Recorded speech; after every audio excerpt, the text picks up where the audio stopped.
తెలుగువారి #1 choice Telugu matrimony.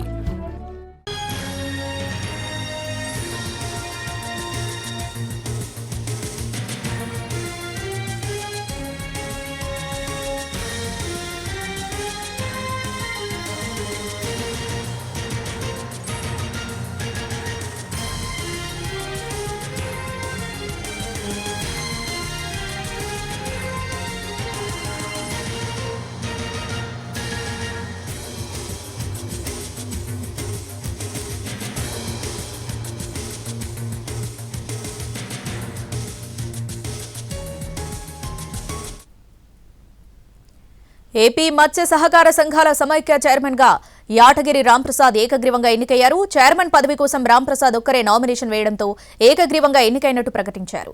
ఇదే పదవి కోసం పోటీపడి మంత్రి అచ్చెన్నాయుడు అనుచరుడు నవీన్ వెనక్కి తగ్గడంతో మంత్రి కొల్లు రవీంద్ర మద్దతున్న రాంప్రసాద్ కు గ్రీన్ సిగ్నల్ వచ్చింది. దీంతో ఏకగ్రీవమైన రాంప్రసాద్ ఎన్నికయ్యారు.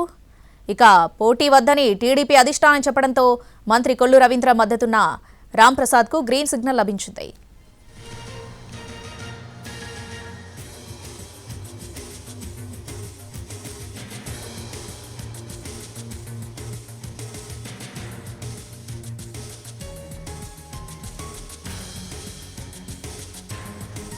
కడప జిల్లాకు చెందిన రాంప్రసాద్ కు మద్దతు ఇస్తున్నామన్నారు నవీన్ రావు. పార్టీ నిర్ణయం మేరకే తప్పుకున్నట్టు నవీన్ రావు తెలిపారు.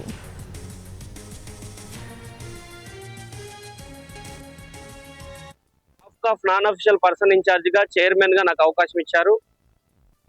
ఇచ్చినటువంటి జీవో ఏదైతే ఉందో ఆ జీవో ప్రకారంగా నన్ను ఎన్నికలు జరిగేంత వరకు కూడా ఆఫ్కాఫ్ కు చైర్మన్ గా కొనసాగమని చెప్పారు.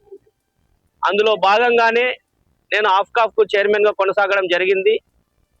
ప్రభుత్వ ఉత్తర్వుల మేరకు ఎన్నికలు ఈ రోజున 7వ తేదీన నిర్వహించడం జరుగుతూ ఉంది. ఈ ఎన్నికలు అనేవి పార్టీ ఏ నిర్ణయం అయితే తీసుకుంటుందో పార్టీ నిర్ణయమే మాకు శిరోధార్యం. అలాగే మా మంత్రి